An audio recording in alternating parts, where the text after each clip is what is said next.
Welcome to the Healthcare Business Secrets Show, where we interview industry leaders and break down exactly how they're dominating their markets so you can learn from the best and can double your revenue, double your impact, and double your time off. In this episode, we're speaking with Cody Sperber. Cody is a real estate investment expert, educator, entrepreneur, author, and philanthropist. He started out trying his luck in real estate business after serving in the US Navy and getting a bachelor's degree in finance. But with no luck, he had to quit and take a job as a bookkeeper. Because of the insistence of a friend, he ended up at a seminar where he met his mentor, Lyle, who helped him restructure his business. And a year later, he had flipped over 50 houses, generating passive income streams from rental properties, and built one of the most searched real estate buying, selling websites on Google.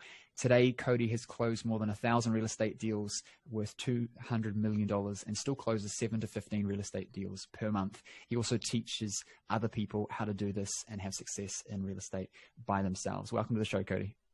Hey, thanks for having me. Super excited to be here. And, hello from Arizona.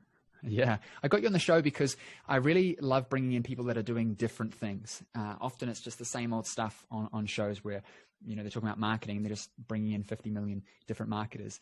And why I've got you on the show is because you're having massive success in a different area, but there's a lot of overlap in terms of, mindset around success, in terms of structures, systems, teams, things like that to make this sort of stuff work. So what I wanted you to do is give our audience some context to who you are. Tell us a bit more about yourself, how you got into this, and what you're doing right now.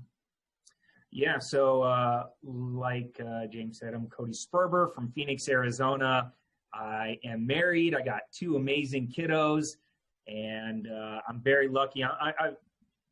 I'm very lucky. I actually, like you said, I got into the real estate business probably around 2003. For 9 months, I tried to make it work. I couldn't pull it together. I ended up quitting the business, and I got this job as a bookkeeper. And thankfully, I had a good friend pull me back in by taking me to one more seminar, right? Come with me to one more seminar. And I'm like, man, I've done all the seminars. Like, I bought all the courses, all the books, all the tapes. That stuff doesn't work. And I was super skeptical, and I was kind of beaten up by then. But I had this hope, because you look around and everybody in my hometown that was super wealthy owned real estate. And I knew it was a path. I just couldn't figure it out for myself. And I didn't start with any money. I was doing, my parents actually sat me down during that first 9 months and said, Cody, what are you doing? Like, just focus on, school and your other stuff, because you don't have any money yet. Like, you can't be a real estate investor. You gotta be rich first to do real estate. Yeah.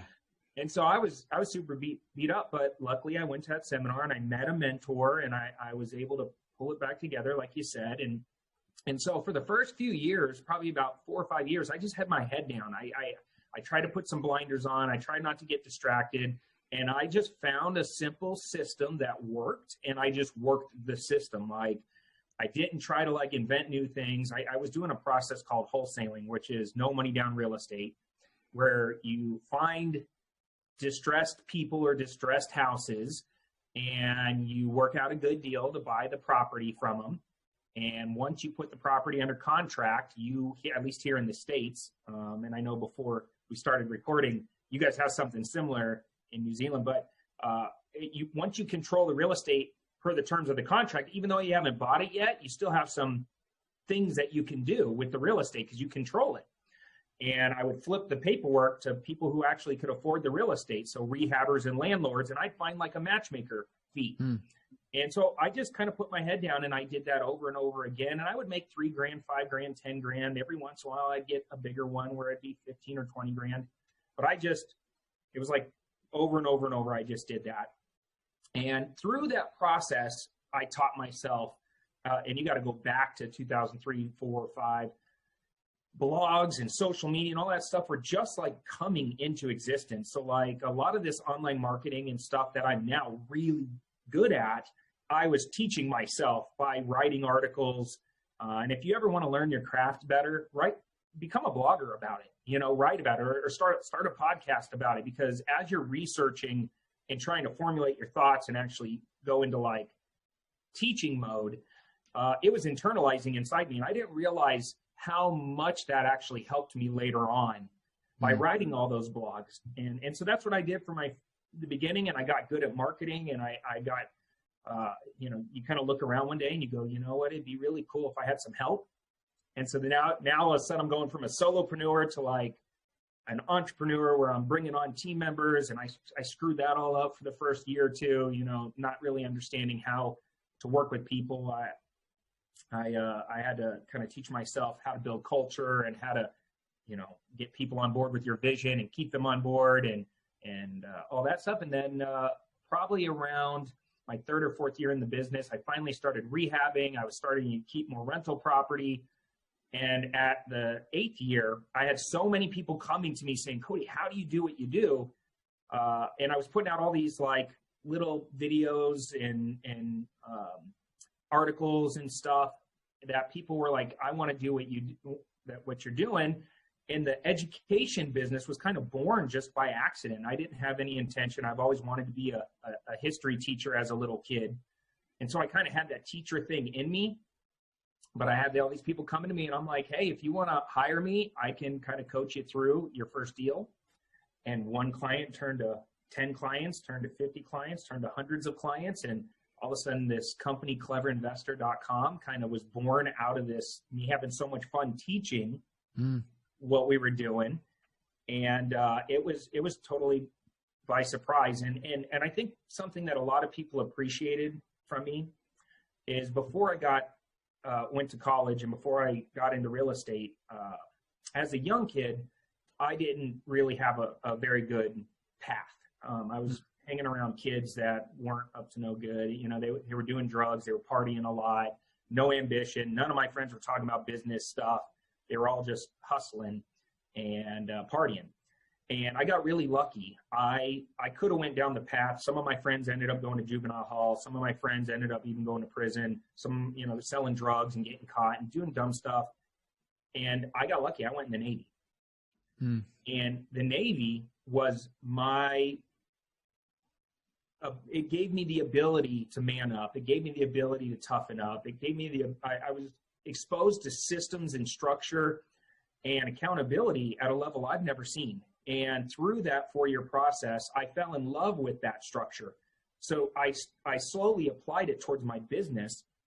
And, you know, people listening probably have heard of SOPs or standard operating procedures. It's just documenting a process in your business and really going in and getting the details flushed out. So that way you can hand that document to anybody. And and all of a sudden, your business stops relying on a person and their unique skill set, and it starts to free you because you can put anybody in that chair, and there's all the SOPs and all the documentation. And I took a lot of that from the military because they literally have a system for everything. Shine your shoes, there's a system. Make your bed, there's a system. You know, everything I was doing in my job, there was a system and there was structure and protocols. And I applied that towards my real estate business. So when people came to me for the training, I just handed them like a big book of SOPs. Yeah. I'm like, this is what we do. And they were blown away by that because it took my, the things I wasn't good at, and it leveled the playing field. It made it to where anybody can kind of pile in and do it. So I went military and got into real estate during college. Graduated college, never used any of my college stuff. And then next thing you know, I'm flipping houses. I own an education business, and I was reinvesting all my real estate profits. And friends would come to me and say, I want to start a business. I'd say, oh, I like you. You're a hustler. You're ambitious. I like the idea. And I'd start putting money in all these things. Next thing you know, I own all these companies. And some of them done well. Most of them have failed. And now here I am. Social media was kind of something I leaned in on from its inception. Got really good at LinkedIn, really good at Facebook, dominated Instagram, realized that every social platform is a little hackable in some form or fashion. And that's probably why we're talking, is because you probably saw me on social media putting out content. And all of a sudden now here I am, 42 years old, looking around, talking to good people like you, going, how did I get here? I can't believe it. It's been such a wild ride, all from one decision to go from I quit, I'm never doing real estate, it's not for me, maybe they're right, maybe my parents are right, maybe I should wait till later, now's not the right time to, all right, I'll go to this event and I'll try one more time. And if I wouldn't have went to that event, I'd never be here. it's a consistent story that I see out of all the people I bring on the show, like yourself, who are massively successful, is you're feeling pain in your situation and then you actually do something about it. You take that next jump, you find a mentor. It's really interesting. It's really interesting. Now I know that pattern, right? I know that the way to get success is to follow on the path of someone. I know that you need to have people counseling you and supporting you in that direction. And I know that you need to have self-awareness to say, what am I good at? What am I not good at? And you need to have balls to go after it. But I think that a lot of people, they feel like there's luck involved, or they feel like there's things that are out of their control, and that, you're just lucky, or you had opportunity, or you this, you that. And in actual fact is 90% of the people that I'm bringing on, they're all, well, I even dare say 100%, right, are all self-made. They had a problem, they overcame it, they found a solution, and then they just kept working towards it. And I think that some of the most successful people will say the same thing as what you said, which is, I sometimes don't know how I got here. I feel exactly the same way. And that's because success is an accumulation, right? You get a result, and then you keep investing in yourself and leveraging it. It's like steps in rungs in a ladder, right? To get to the top of the ladder, you don't jump really high or somebody lifts you up. You just go one step at a time. And if you don't look down, you'll be 10 kilometers or 10 miles, as you'd say in the US, in the air. And you think, how the hell did I get here? Because you just kept going one step after another. And there's always things that come up and, shit that gets in our way, right? But it's a matter of pivoting. It's a matter of finding a solution. So from where you are now to and where you were, right? Before it was just you doing everything, I assume. You would have been finding properties and hustling to get contracts and signing everything. And now you'd have a team of people that go and find them, qualify them, and then bring them to you or management to sort. SOPs are a massive part of that. A lot of health professionals, we don't document. And so whenever we hire someone, we then have to train them. And it takes up time and effort. And then it doesn't go well because each time we're training slightly differently. We don't have any SOPs and standardized practices and how to do stuff. And so it really kind of forms like this upside down pyramid where it's top heavy and there's this glass ceiling we can't break through. Other than that, what do you think's helped you to kind of keep scaling and keep growing and breaking through those glass ceilings that a lot of people experience? Yeah, so first off, there's a lot of people out there that got really good at doing something, right? They were a plumber, or they were, an architect or whatever, and they're working for somebody else and they get really good at it. And they're like, you know what, I'm going to go start my own thing. And when you do that, you quickly realize that there's this whole world of other things that have to get done that have nothing to do with the thing that you're really good at. And so for me, when I started to try and scale and I was screwing some stuff up, a lot of it was just not understanding a couple key things. Most entrepreneurs know what they do. A lot of them know how they do it. Then this guy, Simon Sinek, comes around and goes, hey, you know what they're missing? They're missing the why. Why are you doing it? And that's like the underlying kind of rallying cry behind a business. For me, I think there's also one more level.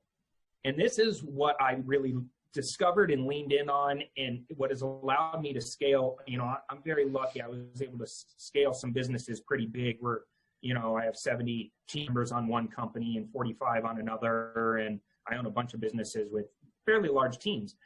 And it's not just what, it's not just how, it's not just why, but it's also what's in it for them if they do it alongside with you.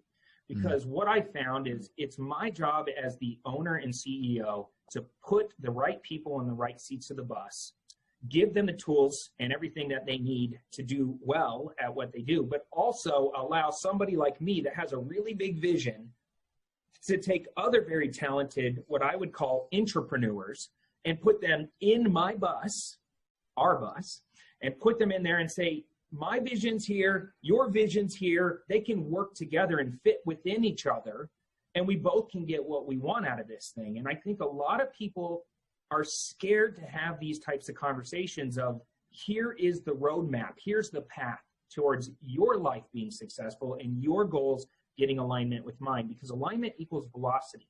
And if you don't have that alignment, you will not win the game with team members. And why are we scared to have these conversations? We're scared because we can't even see it clearly sometimes. Yeah. We're scared to make that commitment of a 2-year and a 3-year plan because as entrepreneurs, we're just running and gunning. We're doing a little of this and see what works. And if it works, we'll go in that direction. And if that works, we might shift over here. But the really good leaders, they lead. They're not playing catch up. They're leading. And I've developed a knack through the interviewing process and through the relationship building process to pull out of people where do you want to go with your life? What are your hot buttons? What's important to you? What's your family like? And then applying that towards a bonus program, because I like to get that alignment. So it's like, yeah, I can pay people big salaries, but I'd prefer if we all take the ride together. Yeah. So if you looked at my compensation plan, they're all structured around small bases, huge bonus, huge upside for my team members, especially the important ones. Maybe not customer support, right? Like it's hard to, there's a limit to how much they're going to make. It's just that the position limits what they're going to, but a marketing director, how important are leads? How important are sales, right? Like without that, you can have the greatest widget in the world, right? We can have this thing. It's perfect. Nobody's ever invented this widget before. But if I can't market it and sell this, none of it matters. It's the oxygen for the business. So I want those people operating at a very high caliber through having those types of conversations. So that's that for a core capability that you need to develop within yourself as an entrepreneur. Yeah. I see that with my team. So, for example, I run a healthcare practice as well, and it's setups that it essentially runs itself. And within that, it was this realization that I might want something, but finding the people that facilitate that is a different story. And a lot of the time, especially with smaller practices, we get stuck in this idea of, well, I want to go here, and it's hard to find people who are going to support that vision. So I'm just going to kind of do it myself. And you might go fast when you're alone, but you can't go far, as they say, when you're alone. And if you're wanting to build, this ship that's moving in a direction and isn't dependent on you, and you're actually building a business and not just hustling in a job, because most health professionals, if you're listening to this, right, if it's just you and you are working in it and you've got your one assistant, you don't have a business. You've got a job. It's just, you don't get the health benefits. You don't get, paid holidays because you don't get paid if you don't work, but it is a job. And to build a business, you have to have team members that are part of that journey, that are on your bus, so to speak. And what I found was I was pushing staff too hard. I had contractors, and I'm looking at what they're doing. I'm thinking, why aren't they achieving more? Why can't they do more? Why can't they do more? And I realized that it's because that's where their measure of success is, and assuming that I have qualified them effectively and hired and trained them and brought in the right kinds of people, understanding what they want to achieve is an important part of the business to help it grow. Like you said, if I know where they want to be at and it's within the bounds of where I want to be at, then I'm happy to support them in getting that. And so my associates are happier than they've been because I'm focusing on what do they want to achieve. One of them has been a bit stressed out lately with personal things going on. So I said she wanted to quit. And I said, why don't we just rework how you're working in the practice? So she's pulled back some shifts, and now she's still there, adding to the team and the energy and helping clients. Instead of losing a really good, a contractor in this case, I've just shifted the goalpost a little bit for her, allowed her to reach her goals and be happy, which still assists the business moving forward. And too many times we try and have, our hands in everything and control everything. And you need these key people if you want your business to move forward. What's your process like for finding talent? Do you have kind of a constant base of people that are always reaching out? Do you go out and kind of hustle to find people? Do you try and poach people from other businesses? What's typically your process for finding top talent? Yeah, now it's a lot different than what it used to be, just because I built such a great, well-respected brand in the real estate space. So, not only am I one of the largest online educators and software developers in the real estate investing niche, but I'm also a very active investor, developer. I own a construction company. I own, a lending operation. I own a title company. Like I've now parlayed a lot of my monies into all these different businesses. So I've kind of verticalized what we do, and it's a lot easier for me to get talent now. having 1 million plus social media followers on Instagram, I go live or I put out something, say, hey, I'm looking for this, and I'll get like 500 DMs. So let's go back to like day one. No, I wasn't really trying to ever poach anybody. And I think technology's gotten a lot better to find talent. For me, it's, God, that's such a tough question. For me, it really came down to, before I can hire and train somebody else, I better understand the position well enough and have it documented. So that way, when somebody shows up, they can win. Because I've tried it to where I didn't have my stuff together and I just put somebody there and I said, figure it out. And you can have extremely talented, very capable people. They'll, after the fun of the new job wears off, like month 3, they're starting to fade out and you lose them. And so for me, it's all about documentation and your systems and your protocols and making sure that you understand the position well enough so that way you can put somebody in there. Social, obviously, I like to see people that are already in motion and be able to observe them like a fly on the wall. So I get a lot of great, talented people off of social media. And by the way, anybody listening to this, building an SOP is very easy. You could do it with very little work. I've even had virtual assistants build my SOPs for me. So if you're thinking like, oh my God, I don't have time to like sit there and document every aspect of my business. First off, 1 day a week should always be dedicated. I called it System Saturdays. 1 day a week you should always dedicate towards your systems. Yeah. The way I do SOPs is very simple. I create a Google Doc, right? On that Google Doc, I put how to generate leads off of Facebook, right? Like that's what I'm going to document, right? And so it's like, all right, I got this whole Facebook posting and direct messaging strategy where I'm going to put out posts and engage people and try and get them to DM me, and then I'm going to sell in my DMs, or I'm going to generate leads in my DMs. Or, I'm going to join groups and infiltrate groups, and I'm going to DM all the group members and try and generate leads, whatever that process is. All I do is I call it generate leads off Facebook, and then I just document step 1, join groups. Step 2, do posts. Step 3, DM members. Step 4, copy paste this pre-written DM. Step 5, whatever. And then what I do is I use like, I think it's Loom or Camtasia or any screen recording software. And then I just do it. Yeah. And I just create like a 3-minute video where I do it real fast. And at the top of the Google Doc, I put the link to that little 3-minute video. Yeah. And voila, you have an SOP, right? Yeah. And now I can take that and I can hand it to a virtual assistant, or I can hand it to another team member and say, this is now what you do. Yeah. We do the same thing. It's literally just, and a really great way of doing this for the listeners is if you're hiring someone and you're going to have to train them, and this is what we did. We didn't really have these things in the practice. And so I kept saying to my wife and business partner, look, we need to be recording some stuff because this is getting silly. We're repeating the same things to people constantly whenever we're training them. It's a waste of time. And it's making it harder for our staff to train people, which means we then need to do it, which then means we're not focusing on the stuff that matters. So I said, okay, well, this next person, that's going to be it. And so what we did was, let's say it was the appointment book. So instead of training them on the appointment book, we trained them on the appointment book by recording what we were doing as if the person was there. And then we just gave them the video. And then we still took them through it in this case because we needed to see that the system worked and that showing them this way was working. We could see where the holes were. But what it meant was once we had done that, that was it. So now when we have a new assistant, it's like, here you go. Here's all the documents. Go watch these videos, learn the job. And then when we have a training, it's show us how to do these things so that we know that you know how to do it versus constantly having to, and that you can outsource that now. Now my staff do it. You know what I mean? I'm just documenting. I'm not having to create anything. I'm just documenting what I was going to have to show them anyway, and now it's recorded forever. It's great. And you could do this too. Let's say you have 4 or 5 team members and you're already in motion, but you don't really have good documentation, and a fear of yours in the back of your mind is always like, if I lose this person, I'm kind of screwed because they know things on how to do what they do that I don't understand. Yeah.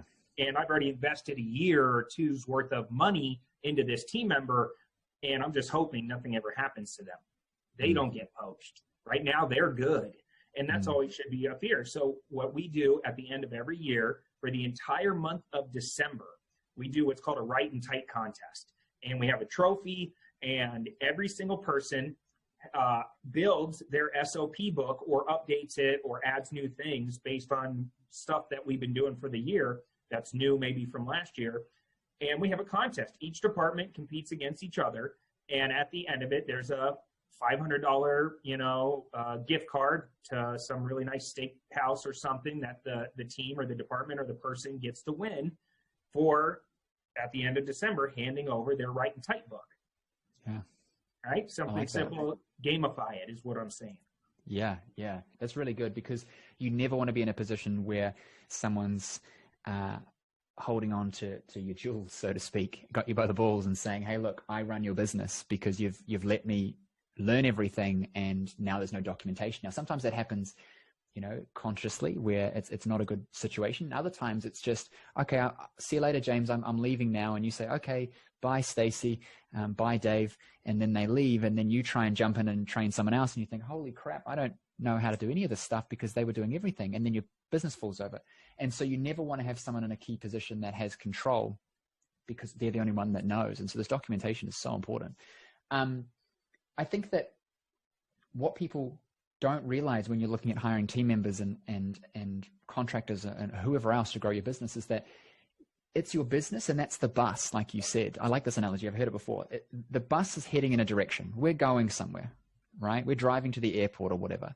And there needs to be someone who's driving the bus. There's someone who's navigating. There's someone who's checking the tire pressure. There's someone who's making sure everyone's fed. And they're all part of that team to make the bus get to where you want it to go. But if you haven't planned where your destination is, if you haven't planned what kind of bus you're going to need, how many seats are going to be on it, what are these places, and then defined each role, it becomes very difficult to actually steer this thing to go where you want it to go. And most people just let a whole lot of strangers on the bus and say, hey guys, we're going here. Some of them don't want to go there, and it doesn't work. And then you have to now start hustling and driving with one hand and reaching for something in the other hand, and it doesn't work. Whereas if you define the role super clearly for each seat on the bus, suddenly when you bring someone in, they don't need to be the super genius to figure everything out.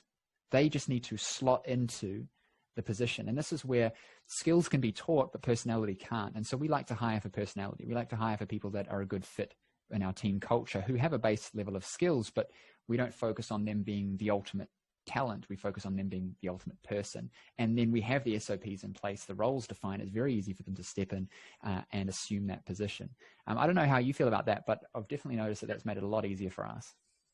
I think one question I ask every person I interview, right? I ask them, I say, hey, let me ask you something. What type of computer do you use? And they say, I use a PC or I use a Mac. And I go, okay, cool. You use a Mac? What web browser do you use? A person's web browser is going to tell a lot about them. I like this question, yeah. Okay, and here's my thinking on this. Every computer system, whether it's a Mac or a PC, comes with a pre-built-in web browser, right? So if you're on PC, you're going to get Internet Explorer, and if you're on Mac, you're going to get Safari. If you're the type of person that never really explores better alternatives, right? You just take whatever is given to you and you just use it, right? That tells me what type of energy and attitude you do. And maybe that type of person that they don't look for Chrome, they don't look for any other, Firefox. Somebody might say, I got all of them downloaded. I literally have every web browser ever created. That tells me, okay, that person might be good in marketing. That person might be good in this type of function because they are always exploring for the best thing. Whereas somebody that never downloads anything, they just take what's out of the box and they don't even think about it. They're like, why would I ever download something? Like, that's their attitude. I said, oh, okay, cool. You're perfect for accounting. You're perfect for operations, system structure, like rigid, follow the system. So think about that next time. Your hiring questions actually will give you a lot of insight in their personality. Yeah. And I think you're spot on. I've moved people from one seat to the next and have them completely shift and flourish. I've had I've had people that I was on the way, they were on the way out. They were just, I love the team. I love the culture. And I've won lots of culture awards at Clever Investor. Lots of them. I was named #1 place to work in Arizona by the Arizona Republic, our #1 newspaper. Arizona State, where I graduated from, ASU, they gave me a huge award for building a business and having culture as a graduate. And we've done all kinds of stuff. I've had private chefs cook for our entire team. We have like health and fitness challenges throughout the year. I pay for all of it. I pay for everybody's gym memberships. Like I'm pretty aggressive on the culture side of things. And even so, I've had people depressed and sad and in the wrong spot. And I figure it out, or it comes to my attention, and I move them. And all of a sudden they're like a new human being. Yeah. This is vitally, vitally important as an entrepreneur to develop those skills. And if you don't have them, it's probably just because you're not making them a priority right now. Yeah. You're too in the weeds of your own business. Yeah. Yeah. You have to prioritize. And it's that catch-22. If we're too in the weeds, you can't see stuff, but then it's sometimes hard to get your head out. But it's about saying, where do I want to go with this, and what has to happen to allow me to achieve that? And the first thing is getting the right team, and then making sure that everyone's in the right place, and then developing that further. One question that I thought I'd add that I ask in our interviews is, what kind of animal would you be and why? Now, it doesn't matter at all really to me what they say. Sometimes people say some weird things, and it's not this weird psychological question. I don't care what they say. I then ask them, why wouldn't you be that animal? And I love this question because everyone always thinks it's some kind of personality thing. So they say, I'd be a lion because I'm strong and I'm this and that. And then I say, why wouldn't you be a lion? And they're just completely stumped. And they're looking at me thinking, oh, crap, I don't know.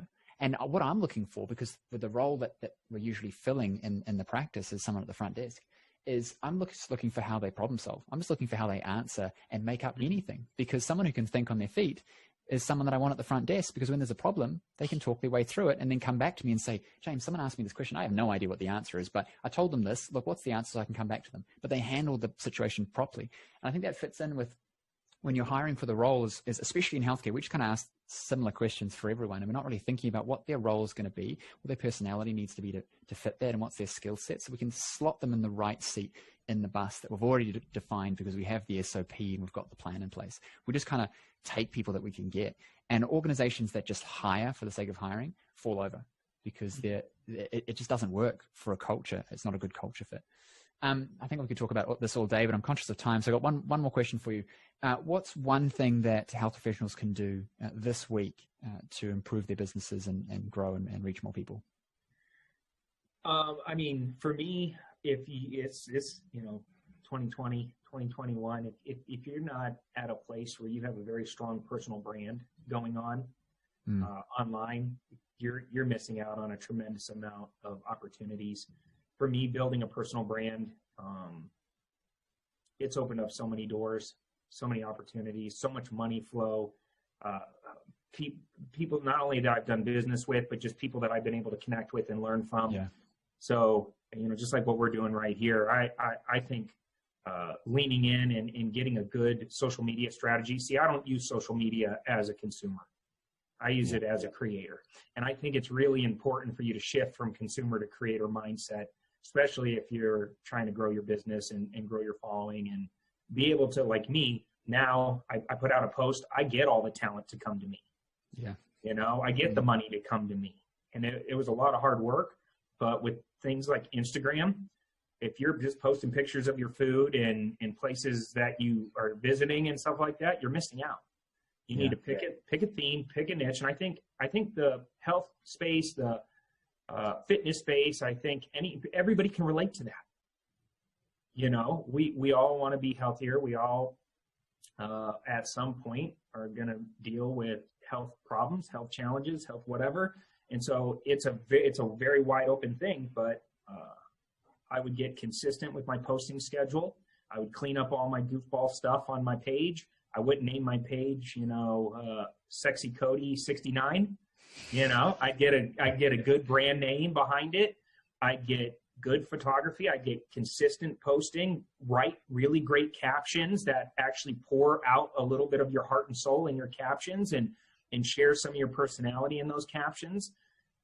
Connect with other people that are trying to grow their pages that are at the same level as you. So if you have 500 followers, connect with other people that are doing, have 500 followers and all share each other's pages and just get involved with each other. And then eventually you'll get to 1,000 or 2,000. You'll have some more marketing firepower. I never asked my followers in the beginning to do anything other than just engage. And eventually you'll start getting enough people engaging with you and enough followers that, once you cross over 10,000 on Instagram, you get swipe up features. Now you have some marketing firepower. You can pull people off your Instagram and into your funnels and into your world, which leads me to the second half of that thought, which is marketing is the lifeblood of your business. If you're not the loudest megaphone in your business, you are already missing out. It is your job to set the standard, set the tone, tell the story, which means that you got to be a good storyteller. And if you haven't taken the time, if I meet you at a party and you don't have a really good 30-second pitch, I'm yawning and trying to sidestep my way out of there. Like if I met you, what are you going to tell me that you do? Are you going to say, I run a healthcare business, and then you're done talking? Yeah, exactly. Am I excited about that? Are you gonna connect it to an emotional thing? Are you gonna talk to my soul? Most people don't take the time to even write down who they are and what their 30-second pitch is, and that goes along with building the brand. When people meet me, I kind of have this pre-created thought that I can share with them in a very short amount of time, and they get it. They get what I do, why I do it, how I do it, what's in it for them if they do it with me, all that good stuff. So tie a nice bow on it and go hard on your marketing. Yeah, I couldn't agree more. If you're not, selling, so to speak, maybe wrong choice of words, but selling what you're about and selling to people why it's going to be valuable to them and connecting with people at an emotional level, you're leaving so much money and impact on the table. And health professionals are all in this because we want to help people as kind of typically the benchmark. And so the only way to help someone is to have them say yes. Because if they don't say yes to you, then you can't help them. And it starts with that strong personal brand and that social media presence and really being able to get out there and sell the value of what you're about, I'll add one last thing just before I let you go. Do you want to get marriage counseling advice from somebody who's been divorced 5 times? No. Do you want to get financial advice from your broke buddy? Yeah. No. Do I want to get healthcare advice from somebody who's fat and overweight and totally lazy and a slob and smells? No. Come on, let's get real with each other. If you're not taking care of yourself right now and you're in the health space on any level, step your game up. Yeah. You might not like that advice, but it doesn't take a lot. I'm doing, I'm very busy. I got a lot of businesses that I own. I still have figured out a way to have time to count my macros.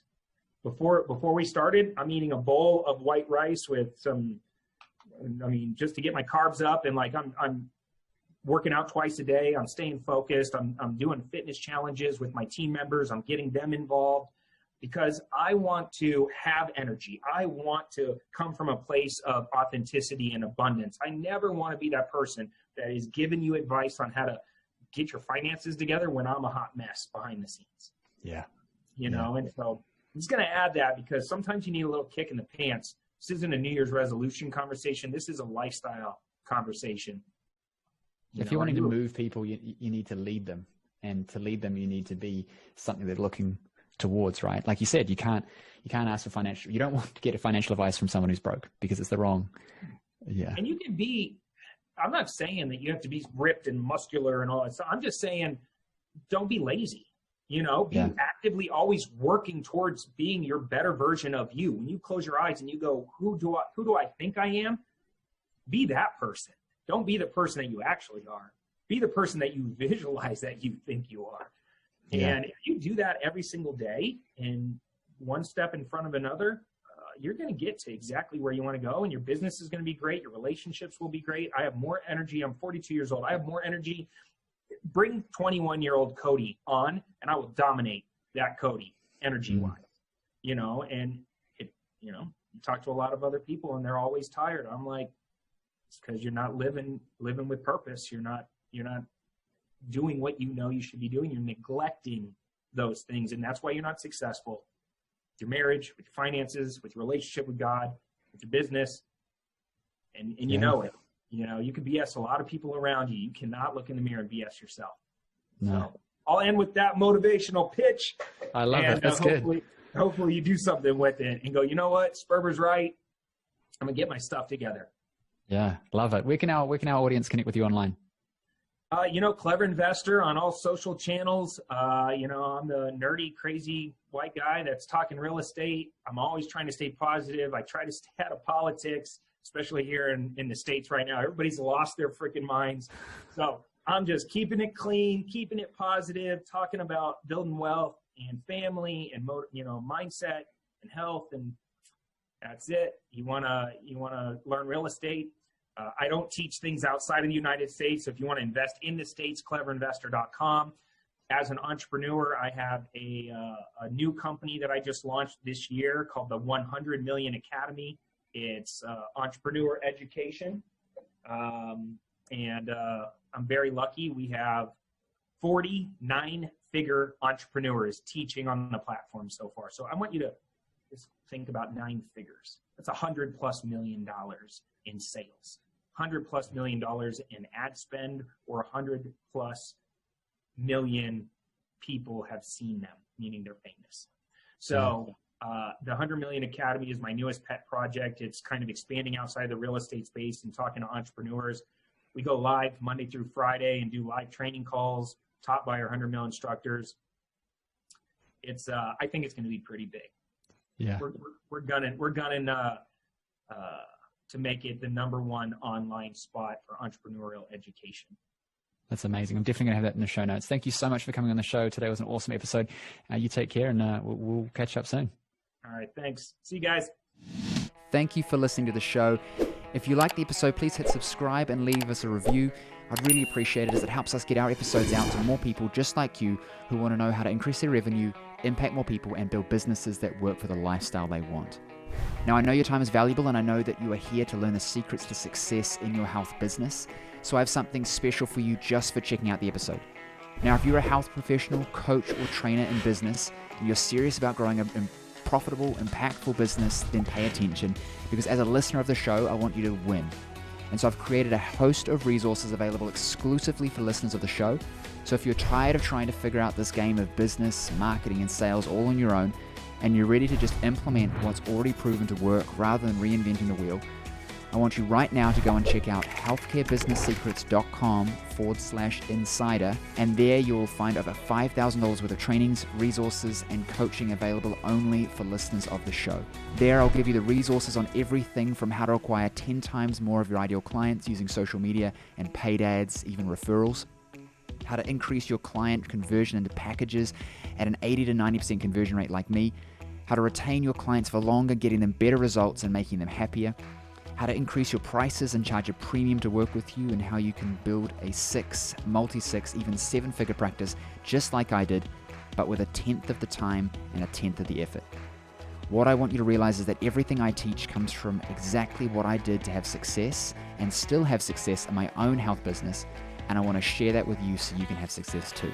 So go check out healthcarebusinesssecrets.com/insider right now and let me help you win big in your health business. Also remember to subscribe for 2 episodes every week full of the secrets to have success in your health business, as well as leave us a review so we know what you thought of the show. And I'll see you on the next episode.